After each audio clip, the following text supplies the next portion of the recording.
Organisasi Kesehatan Dunia WHO peringatkan masyarakat dunia bahwa virus corona mungkin saja tidak akan pernah hilang dari muka bumi.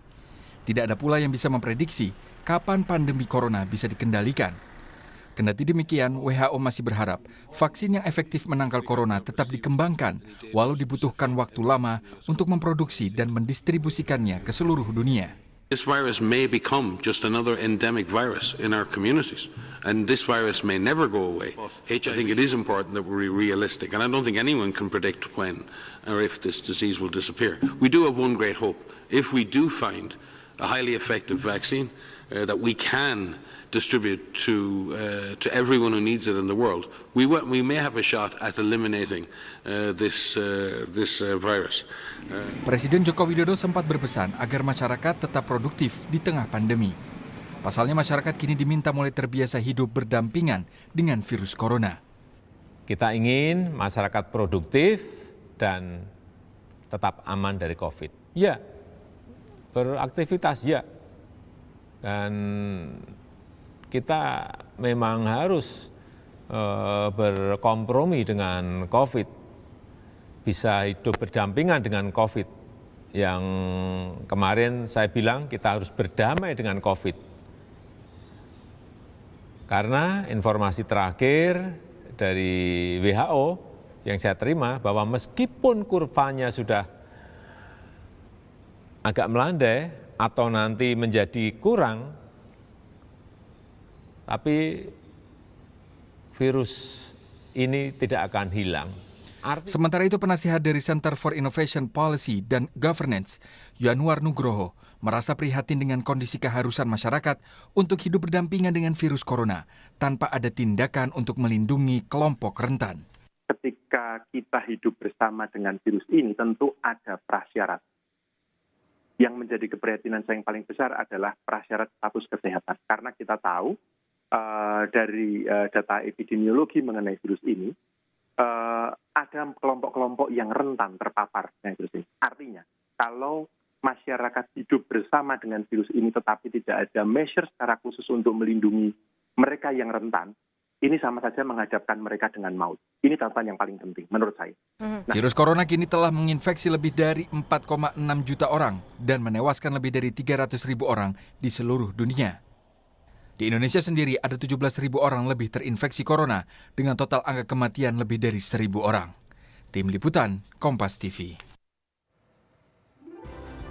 Ajakan pemerintah kepada masyarakat untuk terbiasa hidup berdampingan dengan virus corona diminta harus juga perhatikan kemungkinan terburuk yang akan menimpa kelompok rentan. Apa rencana pemerintah untuk hidup berdampingan dengan virus corona tanpa mengorbankan kelompok rentan? Kami akan bahas bersama tenaga ahli utama Kantor Staf Presiden Abednego Tarigan, serta yang dari tadi sudah bersama kami adalah pakar epidemiologi Universitas Indonesia Pandu Riono. Selamat malam Bapak-Bapak. Bung Abed, selamat malam. Malam. Pak Pandu, saya ingin ke Anda terlebih dahulu. Saya ingin meminta Pak Pandu untuk menjelaskan sebenarnya apa sih yang diperingatkan oleh WHO. Apakah memang betul dari sepengetahuan Anda, dari informasi yang saat ini sudah Anda peroleh bahwa memang virus corona bisa jadi tidak akan mungkin hilang? Iya, karena memang sulit sekali ini jenis virus yang jenis RNA virus itu seperti HIV ya, itu selalu bermutasi dan itu sampai sekarang sulit untuk mendapatkan vaksin yang benar-benar efektif dan aman. Dan sehingga jangan tidak mungkinlah dalam waktu setahun atau 2 tahun kita mendapatkan virus yang efektif dan aman. Dan vaksin yang sudah efektif gitu ya? Iya, harus efektif, melindungi. Dan yang menjadi penting adalah begitu ada vaksin, nah itu bagaimana kita bisa memproduksi secepatnya, karena kita bisa menghilangkan virus kalau 80% penduduk dunia itu mendapat vaksinasi.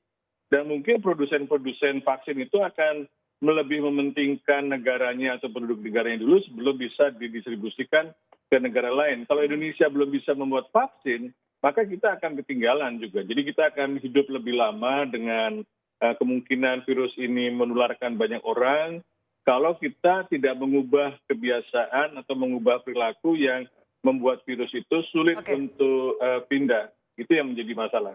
Dengan penjelasan yang diberikan oleh Pak Pandu Riono, saya jadi ingin beralih ke Bung Abed. Bung Abed, masyarakat tetap diminta untuk produktif, aman, dan nyaman hidup di antara virus corona. Bagaimana caranya? Apa yang sudah dirumuskan oleh pemerintah untuk ini? Nah, terkait dengan ini memang seperti disampaikan oleh Pak Presiden bahwa masyarakat produktif dan aman dari COVID itu memang sangat penting untuk melihat perkembangan dari data-data dan angka-angka terkait di dalam penanganan COVID ini. Itu memang ditegaskan oleh Pak Presiden ya di dalam komunikasi yang disampaikan. Dan kemudian juga tentu pentahapan, kemudian protokol dan kesiapan sumber daya itu menjadi sesuatu hal yang penting di dalam kita bagaimana hidup di dalam situasi yang berubah yang akan kita hadapi. Apalagi yang disampaikan Profesor tadi, ini butuh waktu yang agak lama. Tapi sebenarnya kalau kita lihat juga memang belum banyak masyarakat masih ragu atau khawatir dengan situasi yang ada di tengah-tengah masyarakat sendiri, misalnya ada yang nggak disiplin atau aparatnya nggak tegas dan lain sebagainya. Tetapi setidaknya 2 bulan ini sebenarnya harus bisa kita jadikan modal untuk bagaimana kita meningkatkan lagi tingkat kewaspadaan kita, tapi tetap produktif sambil kita seperti sampaikan Profesor, bagaimana itu nanti vaksin itu ada diproduksi dan bisa kita gunakan. Begini, Bung Abed, ya.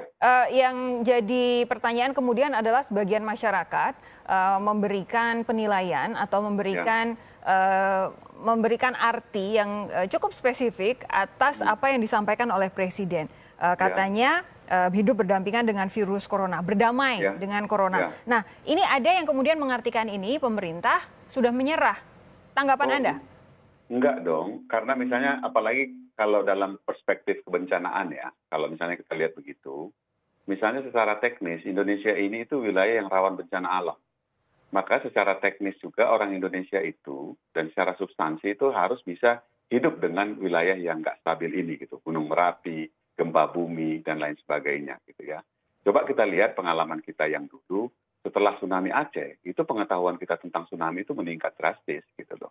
Sehingga tsunami-tsunami yang kita alami berikutnya itu tidak sebesar dampak yang kita korban yang kita alami di Aceh dulu walaupun magnitudenya beda. Tapi kita harus bisa menempatkan itu bahwa kita memang harus sambil terus berjuang untuk mendapatkan vaksin tadi itu, gitu. Tetapi kita kan harus hidup, harus bisa berjalan. Nah, berdamai yang dimaksud itu artinya itu kan di dalam bencana juga ada harmoni dengan bencana kan. Jadi itu juga satu term yang biasa di dalam kehidupan kita di dalam merespon ke situasi kebencanaan. Nah, dalam konteks COVID ini, gitu ya kan, target kita itu adalah ada vaksin tadi itu, gitu. Oke, kalau untuk di bencana alam ada istilah harmoni dengan bencana, tapi bencana alam, bagaimana dengan bencana non alam? Pak Pandu, tanggapan Anda? Ya, kalau berdamai kan seolah-olah kita tidak saling menyerang, tapi virus akan terus berusaha menyerang kita. Nah, ini kadang-kadang narasi berdamai itu bisa diinterpretasikan berbeda. Jadi sebenarnya juga tidak ada pelonggaran pembatasan sosial, bahkan kita harus tingkatkan pembatasan sosial menjadi milik masyarakat, misalnya menggunakan masker, menjaga jarak, dan banyak sekali yang menjaga kebersihan.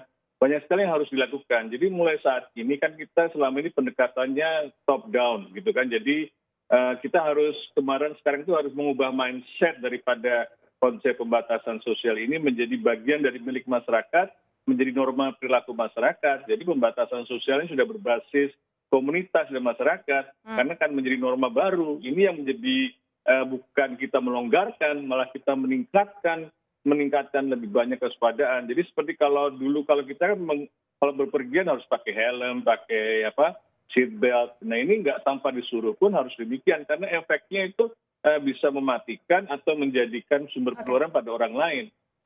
Oke, lalu kalau kemudian kondisinya seperti saat ini, apakah kita sanggup hidup berdamai, hidup berdampingan dengan virus corona kalau tidak ada yang berubah dari cara kita hidup saat ini, dari aturan-aturan yang diterapkan pemerintah saat ini? Akan dijawab oleh 2 narasumber saya sesaat lagi.